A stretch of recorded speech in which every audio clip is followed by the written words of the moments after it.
Okay, what is the perfect gradient percentage to run your hill repeats? Now, hills are my favorite session. They are your secret weapon, and they're the closest thing there is in running to a shortcut. They're going to give you strength, they're going to give you speed, they're going to give you power, they're going to make you a better runner, they're going to improve your biomechanics, they're going to give you everything. But I got this question in the comments. In a hill interval session, how do you go about choosing a gradient?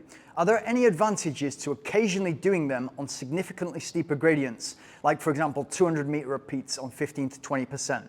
Now, for those of you who are new to speed, or new to hills, or new to interval training, or the whole structure, I'm going to break this down for you, this answer, so that you can really benefit from hills without having to go through the pain and the suffering and the injuries and things like that that come from doing these types of things too quickly, or too much of them too quickly. And if we look at the 5 quickest ways to get injured: too much volume too quickly, too many hills too quickly, too much speed too quickly, too much of your long run, like too big of a long run too quickly, or too much of a different surface. So you're running on a different, maybe technical trail, or you're running on a tarmac too much too soon. So everything is gradual. And when we think about hills, we've got to look at them like a speed session, and we've got to insert them on interval day, because that's exactly what we're hitting. We're hitting high heart rate, we're going into threshold and beyond, and we're also building a much stronger body. But we've also got to look at hills like a skill, which is exactly what they are, in the same way that running fast is a skill. If you've been running for years, but you've never pushed yourself in terms of you push your pace, you always go out there and it's always long, slow distance, it's great for you. But it's not running fast, and it's not running uphill. If you're new to hills, you need to develop that skill. And in order to develop that skill, you need the repetitions. And so a really smart interval session to begin with might be 10 times 15 seconds or 10 times 30 seconds. Not hill sprints, just you getting used to your body, Achilles, soleus, gastroc, small muscles and tendons, and putting it on to the hamstrings and glutes. When you look at an athlete, like the best example I can think about is Killian Hornet, and when you look at him running uphill, you'll see what it looks so graceful and so easy.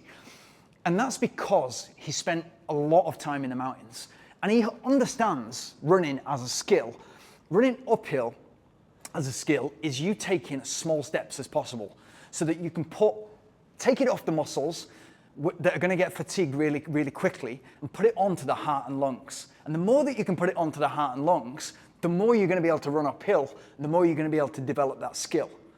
If you try tomorrow just to go up to 15, 20% and go for it, yeah, your heart rate is probably going to go through the roof, and the competitive side in you is going to want to do those intervals.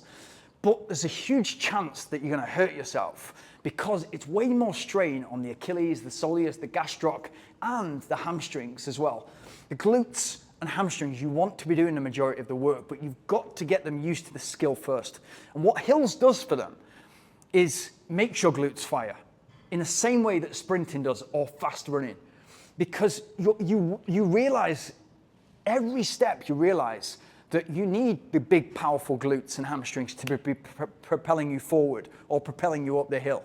Because the calves on their own, they're not enough. And so you won't be able to go fast, or you'll get fatigued, and lactic acid will build up too quickly. It's got to be on the big power muscles. So if we can go slow enough that we can put it on the heart and lungs, and we can take small enough steps, but still engage and make the glutes fire and hamstrings, we're onto a winner. But again, you've got to develop that skill. Now, I don't want to frighten you away from hills, because without a doubt, I would not have been the runner that I've become without hills. They are my secret weapon. I love hills, and as I've told you many times, the big race I've won, and my favorite race that I've won, was 50 kilometers uphill. And so I had to become a great hill runner. And so to unleash that power of making hills work for you, I'd go out there and do 10 times 1 minute, or 10 times 200 meters, 10 times 250 meters, up a gradient of 5 to 7%. Why do I say 5 to 7%? And you can do this, by the way, inside on a treadmill, or you could do it on a hill, on a segment. 5 to 7% will definitely, you'll feel that you're going uphill, especially if you're new to it, but it will allow you to engage the right muscles. It will make you realize, it will force you to realize that you need the glutes involved, that you need the hamstrings working properly, and you need that relationship really solid. And yeah, the calves are going to be stabilizing, but the power propelling you up is coming from the glutes, the big power muscles. And those are muscles, along with the hamstrings, that are going to be developed to help the rest of your running. So it's going to help you running fast, flat running. It's going to help you in your long run, especially when you're doing those faster segments. And if you can engage your glutes whilst running uphill and whilst running slow and whilst running fast, it's going to be way more easier for you to engage your glutes on every single step when you're running all of your running. Incredibly important. If you want to develop the rest of your running, if you want to become a good 5K runner, 10K runner, half marathon, marathon runner, ultra marathon runner, and use hills to improve your game, then 5 to 7% is a great gradient for you to really go at. And if you keep that gradient the same, whether that's on a treadmill or the same segment, you're going to be able to monitor your progress over the weeks. So if you do that like 10 times a minute to begin with, and then a couple of weeks later, you do sort of 10 times 75 seconds, and a couple of weeks later, 10 times 90 seconds on the same segment, you should be able to see yourself holding pace for longer. And as the skill develops, you should be able to see yourself working more efficiently and therefore faster on those segments. So 5 to 7% will help you not put lots of stress on the Achilles, the soleus, the gastroc muscle, but really allow you to get the best out of hill running, engage the glutes, engage the hamstrings, and really kind of go after that skill. And once you get that implemented into your game, you start enjoying those sessions, all your running game is going to be improved. Now, I want you to think about downhill running, because if you're going to take a segment and you're going to go uphill, this is something I neglected for a lot of years because I was constantly training for uphill races. So for me, running downhill was an injury risk, so I didn't do it, and I neglected that part of my game.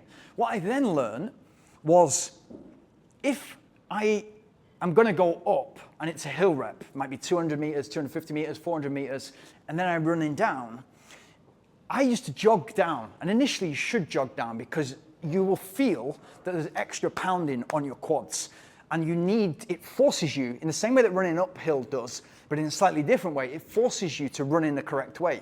Because if you're facing out with your toes or in with your toes, it's going to be a problem when you're running downhill. So it's really important, toe, ankle, knee, hip to be all aligned, you to be landing mid-foot. If you land on your heel running downhill, you'll know about it. What you'll find is that you want to take longer steps because of gravity. And so you need to manage your step, manage your cadence, manage your stride length, and be landing mid-foot so that you can still propel yourself forward and your quad is getting conditioned. And this is the major part of downhill running. If your quads are getting conditioned, all of us has felt that point, might be sort of 30K, 35K in a marathon, where because of the repetitive motion of a marathon on the tarmac, all of a sudden your quads are dull, and it's that dull ache that's getting worse and worse and worse, and it's going to either stop you or slow you down. And it's not pain, but it's kind of suffering, and it's not something you want. The way to eradicate that completely so that you can really take off in the last 10K of a marathon is to condition the quads going downhill. That will make you into the all-round runner. Not only are you getting the benefits from running uphill and getting all that strength, that speed, that power, better biomechanics, you're turning yourself into a better runner. You're also conditioning the quads going downhill so that you're able to let rip in the final 10K. And as I've said many times before, if you start passing people in that final 10K, which you're going to pass all the people that set off too quick, you're always going to do that in a marathon, even in a half marathon, in that final quarter. That inspires you to then pick up the next person, then the next person, and all of a sudden, that sub 3-hour marathon that you're aiming for is now 2:54. And that's when you can really make up a lot of time. So hill running, for me, the best thing you can possibly do in terms of make it an interval session, but in order to get the best of those sessions, start small, go gradual, take 5 to 7% and get better at developing that skill. And then really kind of make sure that you insert it into your training every 2 or 3 weeks and make it work for you, and then work on the downhills as well. Good luck. I hope I answered your question. If you've got any more questions, pop them in the comments below.